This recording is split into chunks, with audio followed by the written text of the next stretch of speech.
And hello, YouTube, and welcome back to another episode of The Zone TV Movie Entertainment with me, your host Jonathan, once again bringing you my thoughts and review for the brand new Marvel Phase 4 Disney Plus series, Wandavision. That's right, Wandavision has finally arrived, the first official Phase 4 project, and the first step of what Phase 4 would look like moving forward. Now, this is going to be some spoilers here because the first and I will be doing both episodes because they dropped both episodes. So technically, it's episode 1 and 2, but I kind of feel it's like part 1 and part 2. And the spoilers here are not super big or super like, oh my god, I can't believe that actually happened moments. But once the episode picks up more, I probably won't do spoilers as much, but I'll try. But let's see. So, WandaVision. We knew what the show was going to be about somewhat. How it was going to be Wanda, I guess, making up the fact that, she's no longer with Vision. And this whole show just starts off, first of all, starts off like a 1950s era skit comedy show, like Dick Van Dyke, I Love Lucy, and all those great shows, Bewitched. It literally starts off with Wanda and Vision just literally got married.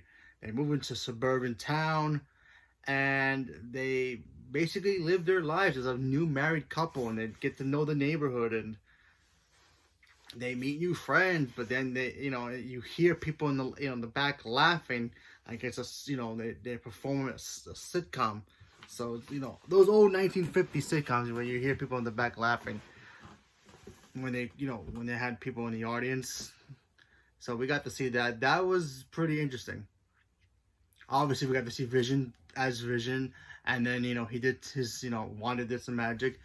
Disguise his face. So we got to see that. That was pretty interesting. Which basically tells us, okay, in Infinity War, when Vision looked in normal, that could have either been himself doing that with his cloaking powers or whatever he has, or that was actually Wanda, because it looked like Wanda in the episode disguised him to look human, more humanized. Then he ended up going to work, and this first episode you see them, they have like a special date, circled with a little heart on it.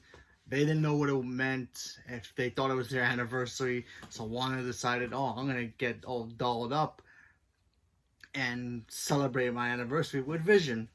And then they find out that Vision's boss was coming into their house for dinner, and I guess that's what happens in the 50s comedies, where the bosses will come to dinner and then shenanigans will happen moving forward. Typical 50s comedy stuff. So that was interesting. Look, first of all, this show starts off pretty cool. Sure, 1950s, and the show is black and white, so that was actually interesting as well. It does have a slow start because you're wondering, is this whole show going to be like this, or are we going to get to the point where it actually feels like a Marvel show? Because when you're watching it, it does not feel like it's a Marvel show. It just feels like a regular old school classic 50s show, but yet you just slap in Marvel characters in it, and that's what this is. And I'm pretty sure, eventually he's going to pick up and give us clues of where this is actually leading to, even though we know that this is actually leading up to Doctor Strange and the Multiverse of Madness. So the episode ends where, they had the dinner, things happen, and they start noticing certain little tiny things start to glitch between, I guess, reality and what they are in. Happens really briefly, and then it just ends. But then, if you look at it closely, you do see somebody's watching the television. Is watching Wanda and Vision in this program. So it looks like it's a show within a show of people watching it. So it's a little confusing, I guess. But if you look at it very closely, at the person watching the television, that's watching Wanda and Vision doing their thing, you see a sword symbol. Now we know that sword is the new organization that's going to be popping up here in future episodes, if you've seen the trailers. And if you don't know what sword is basically Agents of S.H.I.E.L.D., except they deal with the galactic threat of, invasions and all that stuff. So it was interesting seeing that. unfold here, but yeah, very interesting. And then of course episode 2 starts off just the same. They're doing their thing, and then of course they have to get ready to do a talent show for the whole town. Apparently that's the big thing in the town that they're in. I forgot what the name of the town is, but it was interesting. And then of course you have Wanda's new friend Agnes comes around, helps her meet the new ladies of the town who are like the committee people who are in charge of like hosting talent shows, bake offs and all that stuff. So Wanda, meets them, and then she has to get ready to perform a talent show. So she has no idea what kind of talent she needs to do. Then you have Vision. He goes off to meet the gentleman at that point, because I guess women and men did their own things. They had their own country clubs or whatever it was. He goes off, and then he ends up eating gum, which is weird. I don't know why he even eats in the first place, but I guess to blend in. He eats gum, swallows it by accident, and it messes up his machinery. And he goes a little crazy. So there you go. Then, unfortunately, they have to perform their magic act in front of the town to, I guess, for a benefit. And when you see a sitcom or television show, and you see that they perform in a play, and normally a play is supposed to go right, but it doesn't go right. But then the people who are watching the play, they all applaud it anyway because they think it's amazing. That's exactly what happens here. So Vision's doing his magic act. He's actually using his powers to, do the magic stuff. But unfortunately, Wanda has to make it look like, yeah, it's all trick with illusions and magic mirrors and all that. So she has to make it believe like, yeah, because Vision has lost it. He's got the gum inside the system. It's messing him up. And he's using his powers for real, but now Wanda has to fix it to make it look like it's all fake. And then, of course, the audience looks at it and they just applaud it anyway. And they end up winning a trophy for best talent of the talent show. So there's that. And then, of course, they hear some weird noises. In the beginning, Wanda sees a toy helicopter that's in color. So she has no idea what's going on there. And then at the end of the episode, they start to turn color. So I would assume that they are heading into the 60s now. The whole time thing that they were in 50s is, I think it's over, and now they're heading into the 60s era. So that was actually pretty interesting seeing that move. And then of course we even got 50 style commercials in this thing as well. We got to see a commercial for Howard Stark's new toaster. I guess Stark Industries made toasters back in the 50s because I guess the war was over because Howard Stark had probably nothing else to build at the time. And then we saw a commercial for Hydra making a watch. Go figure. There was a watch commercial, which I didn't even know how is that even possible for the 50s. For that era, how would they have a watch commercial? But anyway, if you look at it really closely, you see the symbol of Hydra. So Hydra's in the 50s, so we all know that's going to be a thing. So, yeah.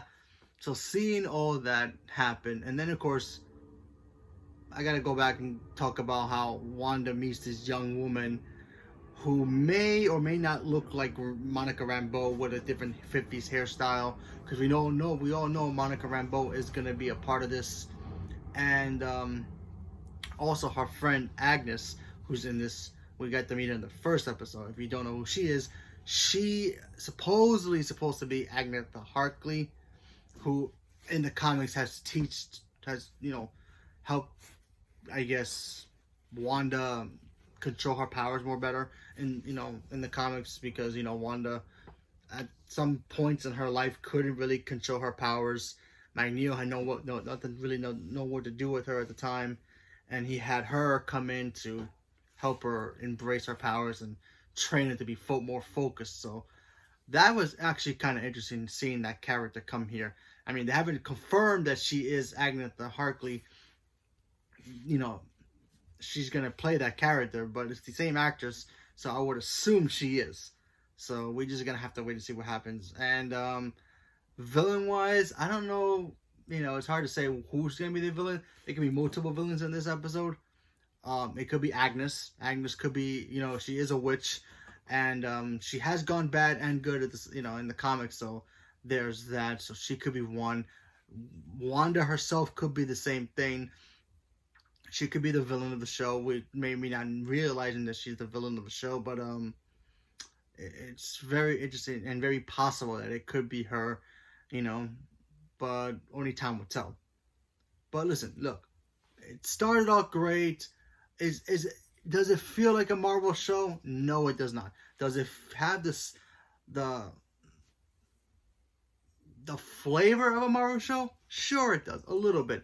But you know what? We have to give it a chance and see where it goes moving forward. If you might thought this whole sitcom thing was boring, I can understand why. You know, back in the 50s, I'm pretty sure those, you know, we watched those TV shows like, you know, The Honeymooners, I Love Lucy, all those great classic shows. Some people might love them, some people might not even think they're great.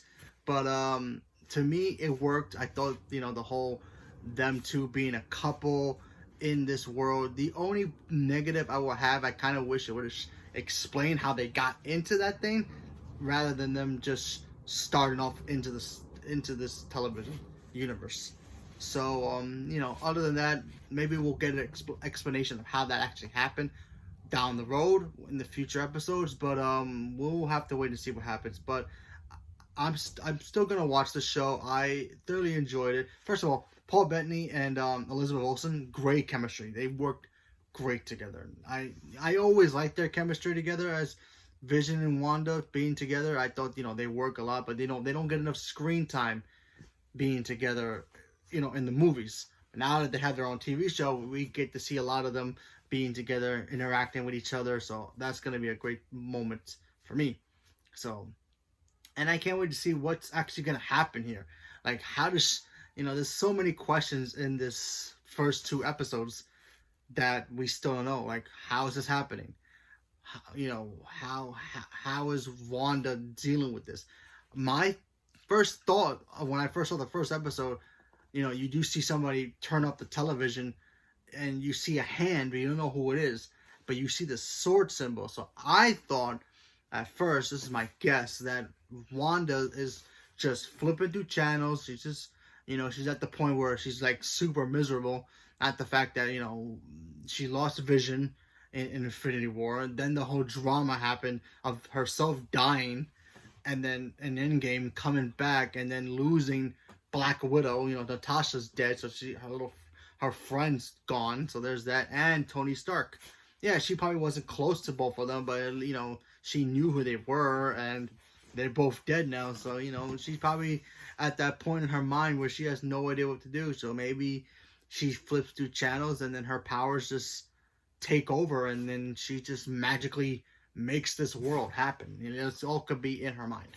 While we watch in this show, she's probably just watching TV, but in her mind, all of this is happening. So I know it sounds confusing, but hey, it's not gonna get any confusing once it's actually fully explained. Because then we're gonna go back and watch this after episode 8, 9, or whatever it is.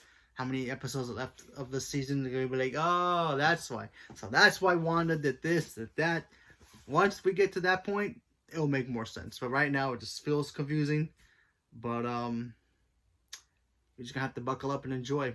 But yeah, I enjoyed it so far. A great start. I'm looking forward to the next episode. I hear some people saw episode 3 and they already started to explain more. But hey, for us normal people where we have to wait a week, who don't have that exclusive Disney Plus extra access, or you know, all the Hollywood journalists out there who really do this for a living to review this stuff, we're gonna have to wait. So it's a bummer, but you know, next Friday, just like the Mandalorian, you know, we all thought, you know, we were so excited to see the Mandalorian, but with this whole weekly thing with WandaVision, people are gonna be talking about it and making predictions and guesses of what's gonna actually happen. But I thoroughly enjoyed the first 2 episodes, sitcom style. It was cool.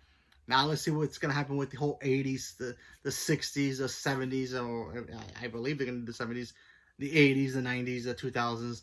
If they're gonna do all those eras, cool. Let's see how they do it, and hopefully getting more information of what's actually going to be about this show and how this is going to affect the multiverse and lead up to Doctor Strange 2. Maybe Doctor Strange will pop up in the last episode, for all we know. Who knows? But I am definitely looking forward to it. So leave a comment below. Let me know what you guys thought about the first 2 episodes of WandaVision. And are you guys excited for it? You guys thought it was eh? You guys are probably not going to watch the rest? Or are you going to give it a chance for the 3rd episode? Or are you guys just already giving up on it? Leave me a comment below. Let me know what you guys thought. Thank you very much and have a good day.